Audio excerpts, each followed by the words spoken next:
What is your full name? Jean Elizabeth Colp, When and where were you born? Liverpool, Nova Scotia. When? April the 30th, 1937. What do you remember about your early childhood? Oh, Lord. You gonna do a book? I remember living with my grandparents, and that was down the Shore Road in Brooklyn. And I was a year old when we moved into the new house that my father built. Maybe a little more than that. And I had a little white dog, and his name was Jigs. And that's in Brooklyn too, right close to where it used to be a service station. Fina. It's dark blue, and I don't know who lives in it. And then Dad bought the store and house and store down on the corner. And I can remember these moves now. And then we lived there for years. That's where I spent the rest of my life, on Brooklyn Bridge. Describe the house that you grew up in. I love that one. It was a house with a store fastened onto it, all one building. And it had 2 bedrooms and a bathroom upstairs and a kitchen, dining room, living room downstairs. And when you stepped out of the front door, you stepped into the street. What was it like during the holidays? Oh, it was a good time. People decorated like they do now and baked. I can remember my mother working in the store all day and then in the evening baking for Christmas. And what were your jobs around the house? mine? I don't think I had any. Sheila was born when I was 5.5 years old. So I used to try to entertain her. I saved her life when she was a baby, and she had whooping cough, and she was choking. I turned her upside down and shook her. Took her out of the carriage. How did you spend your free time? Reading and out in the store trying just to standing around listening to the people and looking at the people. And that's about it, because we didn't go anywhere much because Mom and Dad were both in the store all day, and she had a housekeeper in the house. What was your schooling like? It was good. I went to school when I was 5.5. I went into primary for, I think it was 3 months. So that must have been in the spring. And then school was out for the summer, and when I went back, I went into grade 1 until Christmas. And then from there I went to grade 2. And that was all in that big school in Brooklyn. And then I went to school there, and the year I was in grade 8 meant that I would have to go to Liverpool for grade 9, but that was the year they built a big piece on the Brooklyn school, so I didn't have to go to Liverpool to school. I went right through grade 11 in that school. What is the first car that you remember liking? First car? I suppose it was the one that I learned to drive. It was a 53. It was a Chev. It was dark blue and had a little white thing on the side. It was Dad's. My mother taught me how to drive. What is your favorite kind of music? Piano music is what I love. When did you start a family? When did I start a family? I was 21. I was 21 when I got married, and Kevin was born 10 months later. So I was almost 20. I was 21. Did you play any sports? Yeah, in school I played volleyball. I guess that was the only one we played. Who were your heroes or role models? Oh gosh, that's a long time ago. My heroes, I don't know. One person I that really impressed me was my grade 8.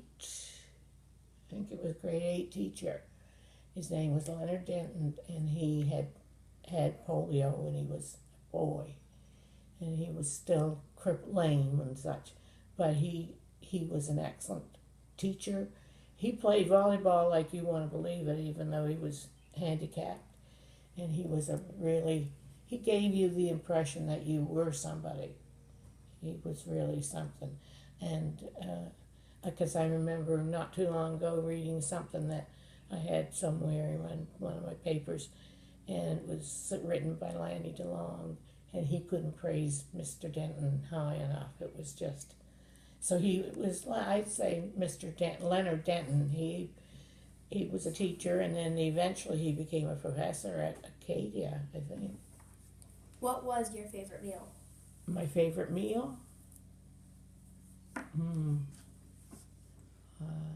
You mean what did I have to eat or what time of the day? It was breakfast is my best meal, my favorite meal. And then, I can't remember really. What were the biggest news stories that you remember? Oh, about Second World War, and because the Navy ships that were out here protecting their shoreline, they used to come to the mill, and the crew used to get into the dories and such, and they'd row up the river to Dad's store or the other stores there in Brooklyn. But that was in 1945, so that was very impressive. And then there was a forest fire that went out through Western Head and Mersey Point, and a bunch of us sat on the breakwater and watched it. But those kind of things.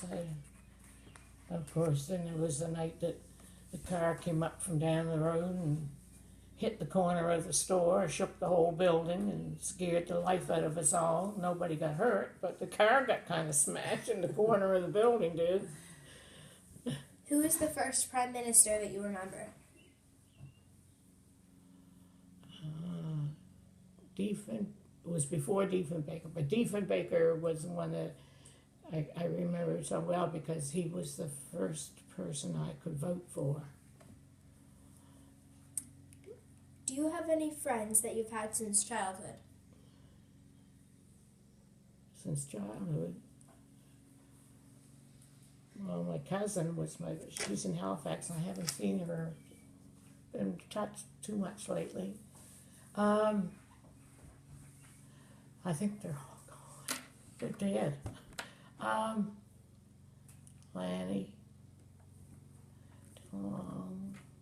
No, Sylvia. Well, she wasn't a real good friend, but Sylvia. Neil. I forget her last name. Craig. Neil Craig's. Sylvia Craig. She's still living. When did you get married, and how old were you? I was 20, just 21. I wasn't 21. I would have been 21 the end of the month. And it was in 1958, April the 11th. What do you remember about your grandparents? What I remember mostly of Dad's mother is because she died when I was maybe just a teenager. But when I was a kid, we'd go down and she used to hold us on her lap and rock us. And my grandfather, Dad's father, he ended up with, well, they didn't call it Alzheimer's then, they called it hardening of the arteries. But he had that, and he used to sneak up, he'd walk up the street, and he'd sneak around the back of our house and go across the bridge and take off for Liverpool walking. And they had a housekeeper for him to look after him, but he'd get away, and so they called up to the store, and I had to go catch up with him, and then Uncle Charles would send his chauffeur down to pick him up and take him home. But Mom's mother and father, they lived up here close to where the Transcotia is, that house that's back in the field. I don't know who lives in it now. That's where my grandmother and grandfather lived, Mom's mother and father. And that road was a gravel road. And I was just telling this to somebody the other night. And when they paved it, the crew lived in tents all in on the side of that driveway. And they had a big cook tent, and my grandmother was the cook. And I can remember that just as if it were yesterday. Because and sometimes they would eat in the tent, cook tent, but sometimes they would come in the house and stay. And I remember there was one guy that when he was sitting to the table, he'd have if he was right-handed, he was eating with his right hand, but his left hand was right around his plate like that. And my grandfather said to him one day, nobody's going to take that away from you. But they went away in Montreal, I think, and worked for a number of years. And grandfather was very comical. He had a glass eye. If you could change one thing in the world, what would that be? Now, health care and education. How has the world changed in your lifetime? Oh dear, it's changed a lot, a very lot.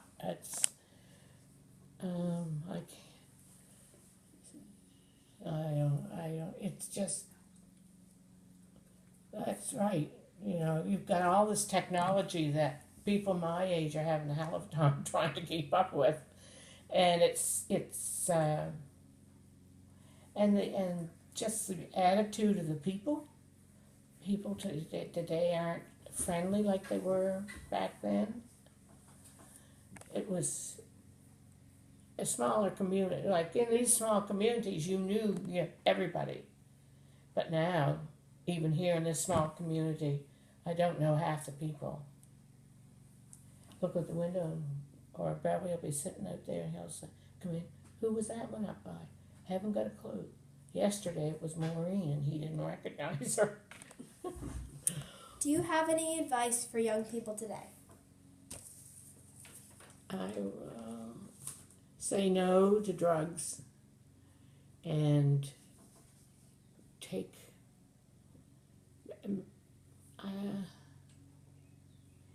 make sure you have an education. And I can't think of anything offhand. It's just try to do the best you can and be as nice and as good as you can be. And don't try to do this or that because somebody else is doing it.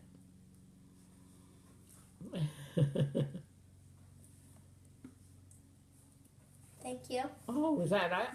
Yeah. Thank you.